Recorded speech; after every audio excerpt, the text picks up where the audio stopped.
Dans le documentaire François Hardy, La Discrète, diffusé ce vendredi 12 mai, la chaîne Arte propose de revenir sur les 50 ans de carrière de l'une des plus grandes chanteuses françaises, aujourd'hui âgée de 79 ans. François Hardy a signé une trentaine d'albums.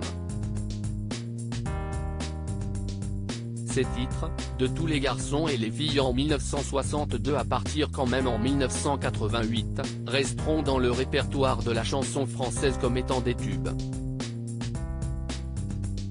Courtisée par Mick Jagger, celle qui fut une icône de beauté dans le monde entier, est toujours restée discrète.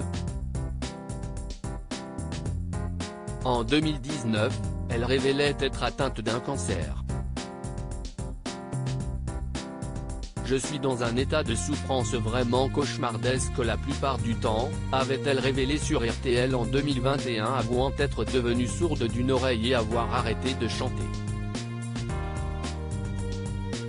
Dans le documentaire Françoise Hardy, La Discrète, c'est un autre taiseux qui prend la parole pour parler de la mère de son fils. Jacques Dutronc a accepté de témoigner et de revenir sur les années passées aux côtés de François Hardy. Les deux stars des années 70 entament une relation en 1967 et finissent par se marier en 1981 en Corse, devenu le havre de paix de l'interprète de Jamie Lévy. Entre-temps, ils ont un fils, Thomas, né en 1973. Leur histoire aura été tumultueuse. Mais même après leur séparation, les deux artistes resteront liés. D'ailleurs, le couple ne divorcera jamais. Dans une interview à Paris Match en novembre 2016, l'interprète de Comment te dire adieu expliquait qu'elle n'avait jamais divorcé pour des raisons fiscales et notariales.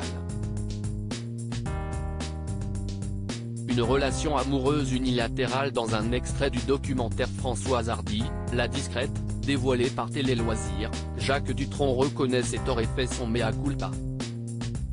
« Je ne me suis pas très bien comporté. Mais, en fait, je l'ai aidé à ne pas être là tout le temps. Ah, oui, je l'ai obsédé », a-t-il déclaré avant de reconnaître, « On était bien ensemble. » De son côté, François Hardy a toujours affirmé avoir été follement amoureuse du père de son fils. Toutes les chansons ont été inspirées par lui. C'est à lui que je pensais en écrivant tout ça, a-t-elle confié.